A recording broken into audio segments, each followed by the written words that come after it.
because I was a woman of color, because I was one of very few on that trading desk that did not dress, look, speak, embody male estrogen, you hear me?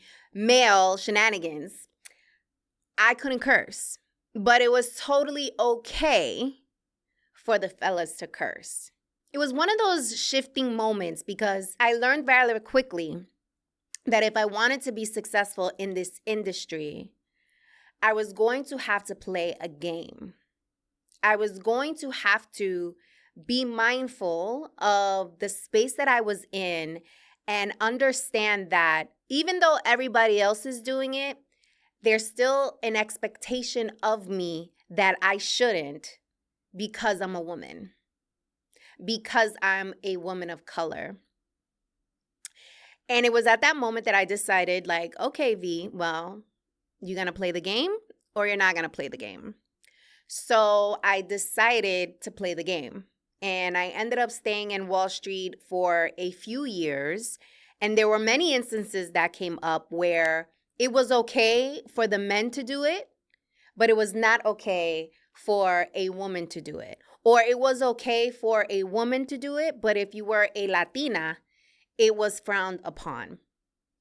And I think about my journey now and where I've come and the lesson that I learned from that experience. Not only did I learn that I had to play the game, but I also learned that every room I walk into, there's going to be some type of assumption made about me, and or there's going to be a certain expectation of me because I have breasts, right?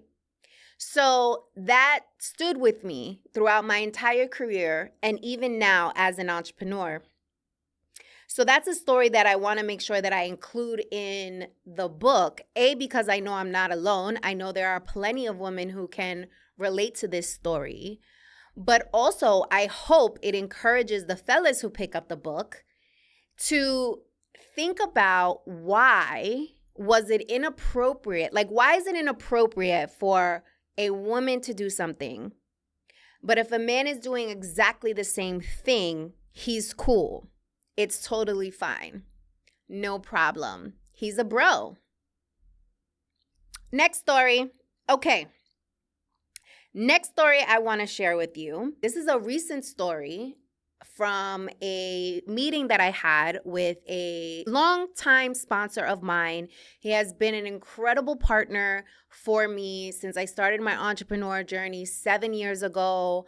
A tremendous source of knowledge, of love. I know he truly cares about me. Any feedback that he gives me, I tend to pay more attention to because I know it always comes from a great place and with positive intentionality.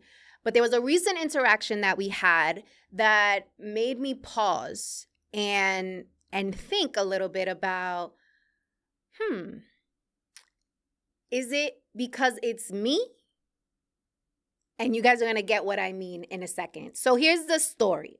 So to set context, this meeting was a check-in meeting. I hadn't seen him in a while, and also a meeting to ask for money because I have this event coming up and he's been a partner of ours forever. But before we even got to the money part, he's telling me about this amazing trip that he just took with his family and how incredibly life-changing it was.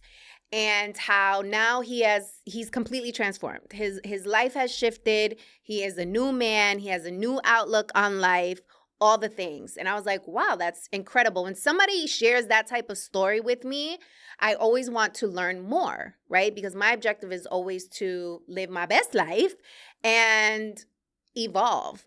So he's sharing this story and he's telling me how it was so overwhelming for him to experience this because there were so many people, but there were so many shock factors and there were so many instances where he couldn't believe what he was seeing with his own eyes. And so it was very overwhelming for him and his family. But mind you, I told you that he said it was one of the most incredible experiences of his life. So we continue in conversation. And he says, hey, I'm going to introduce you to someone who I think is a great connection for you. But I just want you to be mindful of how your personality can come off sometimes. And I said, interesting. I told you guys that I value his feedback. I always welcome constructive feedback, especially from people who I respect and admire.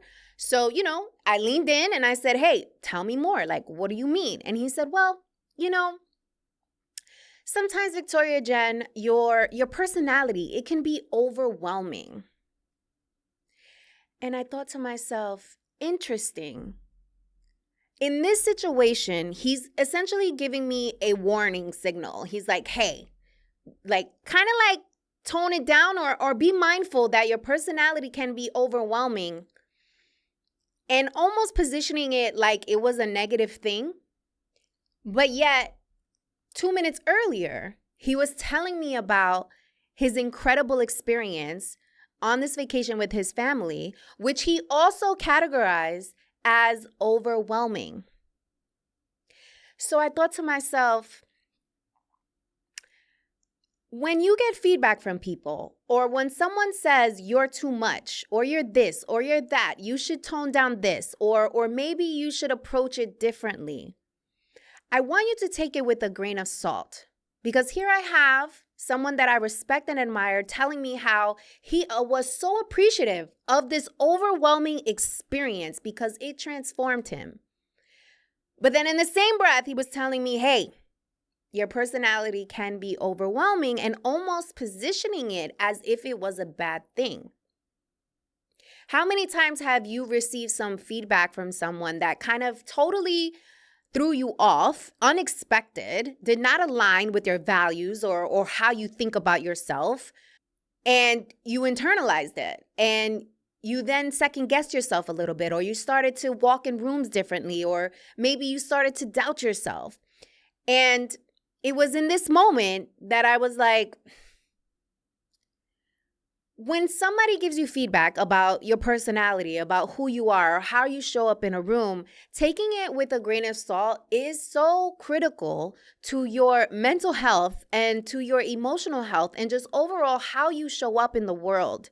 Because here is a prime example of someone who used the same word to describe something that changed his life to also describe something that could be a warning or could be a detriment to this possible relationship that I will build with this person. So the key takeaway here is, if someone ever tells you who you are and why you are and doesn't align with how you feel, just think about first the messenger, right? Super key and important, who the message is coming from.